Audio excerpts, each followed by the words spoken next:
안녕하세요. 독서를 사랑하시는 여러분. 불같이 독서하고 글 쓰고 말하기를 실천하는 불독남입니다. 저번 시간에 이어 두 번째 시간인 중세 철학 편입니다. 중세 시대라 하면 흔히 암흑기라고 하는데요. 암흑기라고 하는 이유는 여러 가지가 있겠지만 하나를 들자면 인간의 이성이 멈춰있던 시대였기 때문이라 할 수가 있습니다. 고대 철학에는 이성을 중심으로 이루어졌지만 중세 시대부터는 신학이 주류를 이루게 된 것이죠. 당시 철학자들을 보아도 대부분이 신학자들이었습니다. 그러다 보니 카톨릭이 시대의 정점에 있어 헤게모니를 장악하고 있었죠. 그리고 기득권 세력이 되면서부터 온갖 부패와 변질된 악행들을 저지르게 됩니다. 결국 이러한 부당한 압박 속에서 르네상스와 종교개혁이 일어나게 되는 거죠. 또한 당시 주류였던 신학에 서양의 철학들이 도입이 되었는데요. 여기서부터 신학과 철학이 대립하게 됩니다. 자칫하면 기존의 신학이 철학 앞에 굴복하는 상황이 일어날 수도 있는 것이었고, 일각에서는 신학과 철학 모두 진리로 인정하자는 이중 진리설까지 등장하게 됩니다. 결국 이러한 대립의 상황 속에서 중세시대 철학자들의 역할은 다음과 같았습니다. 첫 번째는 신의 존재를 증명하려 했고요. 두 번째로는 이성 또는 지식을 통해 신의 섭리를 이해하고자 했습니다. 마지막으로 세 번째는 보편자의 존재 여부를 묻는 것이었습니다. 자, 그럼 당시 철학자들을 만나보도록 할까요? 오늘 등장할 인물은 총 4명의 인물입니다. 첫 번째로 만나볼 사람은 폴로티노스입니다. 그는 플라톤의 영향을 받은 신플라톤주의자입니다.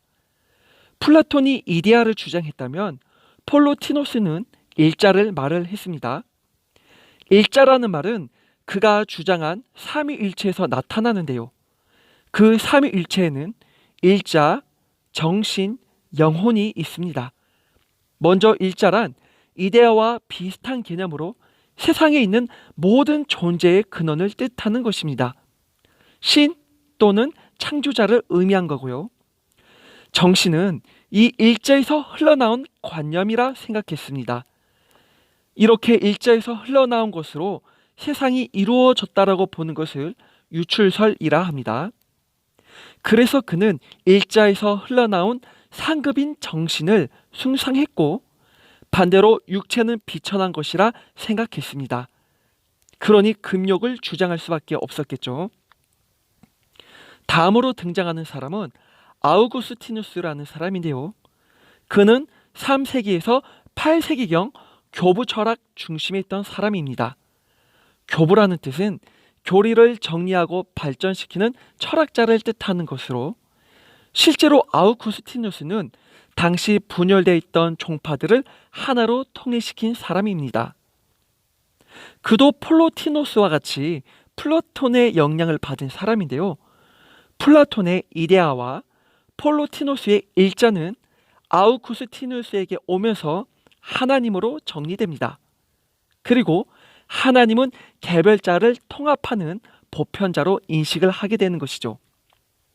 또한 아우구스티누스는 인간은 태어날 적부터 죄가 내재해 있다는 원죄를 주장을 했는데요. 그래서 인간이란 스스로 진리를 얻을 수 없는 존재로 보았습니다. 그렇기 때문에 구원받을 길은 신앙밖에 없다고 말을 한 것이죠. 결국 인간이란 신이 비춰주는 빛이 있어야지 이성적으로 살아갈 수 있다는 말입니다. 이것을 조명설이라 합니다. 이렇게 아우구스티누스에 관하여 보았습니다. 자, 아우구스티누스와 폴로티노스는 플라톤의 영향을 받았다고 했지요. 그런데 이번에 등장할 인물은 플라톤보다도 아리스토텔레스의 영향을 받은 철학자입니다. 그의 이름은 바로 아퀴나스입니다. 그는 당시 철학이 신학을 위협하고 있는 상황에서 역으로 철학이라는 논리로 신학의 우위를 증명하려 했습니다. 특히 아리스토텔레스의 형이상학을 가지고 설명을 했는데요. 형이상학이란 존재자로 하여금 존재할 수 있게 하는 근본 원리라 생각하시면 될 것 같습니다. 이렇게 아퀴나스는 지식을 가지고 신학의 논리를 정당화시키려 했었죠. 즉, 철학을 통하여 신학을 증명하려는 스콜라 철학의 시작입니다. 하지만 아리스토텔레스의 철학은 중대한 문제를 일으키는데요. 중세 시대에는 개별자를 아우르는 보편자가 존재한다는 실제론을 믿고 있었습니다. 하지만 아리스토텔레스는 그 보편자가 독립적으로 실제하기보다는 각각의 개별자들 안에 담겨 있다라고 보았습니다. 이것이 유명론이죠. 결국 보편자의 존재 여부를 놓고서 실제론과 유명론의 논쟁이 발생하게 됩니다. 이를 보편자 논쟁이라 합니다.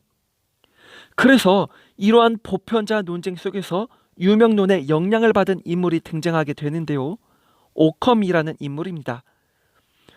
유명론자답게 오컴은 보편자의 존재를 부정했고 결국 세계는 개별자들로만 구성되어 있다고 보았습니다.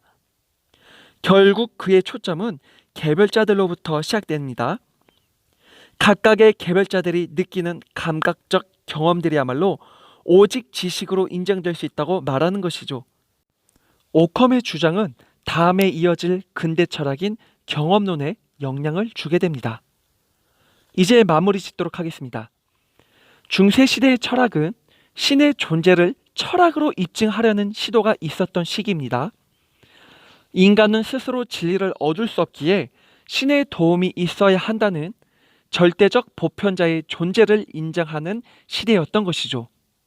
하지만 보편자는 실제하지 않을 뿐더러 그 형상이 개인에게 존재할 뿐 더 이상의 이데아가 없다고 보는 변화가 일어나게 되는 거죠.